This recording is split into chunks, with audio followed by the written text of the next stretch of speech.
Cabinet అంశాలపై AP మంత్రి కొలుసు పార్థసారథి మీడియాతో మాట్లాడుతున్నారు. ఆ లైవ్ చూద్దాం. మ్యానుఫ్యాక్చరింగ్ కి అడుగులు పడ్డాయి. అదేవిధంగా క్వాంటమ్ కంప్యూటర్ మీద ట్రైనింగ్ ఇవ్వడానికి కూడా ఇన్స్టిట్యూషన్స్ కూడా రావటం. ఇది దేశంలో నెంబర్ 1.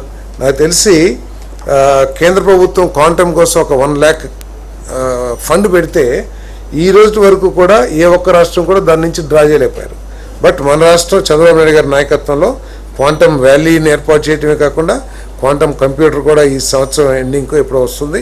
సో దానికి సంబంధించిన యాక్టివిటీస్ అన్నీ కూడా మరి ప్రారంభం అవటం అనేది చాలా గర్వించదగ్గ విషయం కూడా నేను తెలియజేస్తున్నాను. GMS number 49 dated 11/11/25 messes SCIC ventures LLP పేరు స్థానంలో క్రయాన్ టెక్నాలజీ ప్రైవేట్ లిమిటెడ్ పేరు చేర్చేందుకు సవరణ చేయడానికి ఆమోదం తెలిపింది.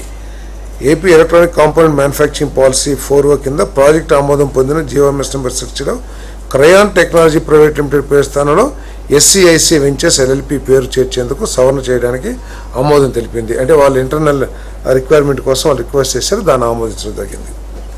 నాయుడుపేట MPSCZలో 50 ఎకరాల భూమి కేటాయింపు మరియు APIDP 4O కింద ప్రత్యేక ప్రోత్సాహకాలు మంజూరు చేయడానికి SIBP సిఫార్సు మేరకు ఆమోదం తెలిపింది. Metro decorative private limited integrated medium density fibre board మరియు ఫర్నిచర్ తయారీ సౌకర్యం స్థాపించున్నారు.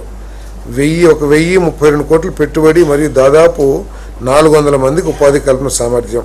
ఇప్పటి వరకు ఏ పెద్దిల్లు కట్టినా ఈ రాష్ట్రంలో కానీ తెలంగాణ రాష్ట్రంలో కానీ ఆ ఇంటి యాజమాన్యులు అందరూ కూడా చైనాను ఎక్కడికో ఒక ట్రిప్ వేసుకునేవాళ్ళు. ఎందుకు? అక్కడి నుంచి ఫర్నిచర్ తెచ్చుకుందామని.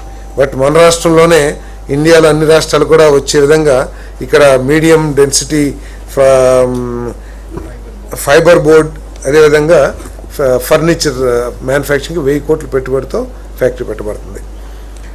విశాఖపట్నం కంచరపాలెంలో ఐరన్ ఓర్ పెల్లెట్ ప్లాంట్ను 7 మిలియన్ టన్స్ పర్ యానం నుండి 11 మిలియన్ టన్స్ పర్ యానంకు విస్తరించడానికి మెస్సెస్ ఆర్సిలర్మిట్టల్ నిప్పాన్ స్టీల్ ఇండియా లిమిటెడ్కు APIDP 4O కింద ప్రత్యేక ప్రోత్సాహకాలు మంజూరు చేయడానికి SIBP సిఫార్సు మేరకు ఆమోదం తెలిపింది.